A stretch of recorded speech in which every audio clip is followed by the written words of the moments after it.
Oh, I am not good with this camera.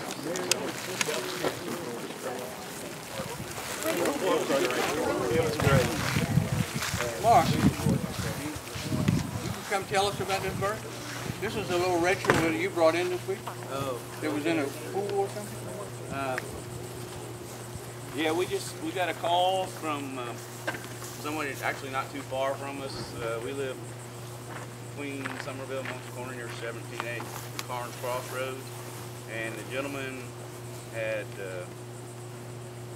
just uncovered their pool a week before, and they found the hawk in the pool and couldn't fly. Oh. So they were able to get it in a box, and I just brought him in and let the doctors do what they do. And what kind of hawk is it? Red-tailed. It's a red-shouldered. It's a red-shouldered hawk. Yeah. It's a male. We think so. He's pretty tiny. Yeah, he's small. My goodness. Talk about stress. Look at that crap. that's beautiful. We have, isn't that a beautiful young bird? So what, I guess was she just watered down You too got your much? phone? Yeah, just wet probably. It probably went in there to get a drink and fell in. Red shoulder. We didn't find anything medical. We didn't find anything clinically that we felt needed to be treated. So, Can you see the tail feathers? isn't that amazing? See how his body can move and his head stays still?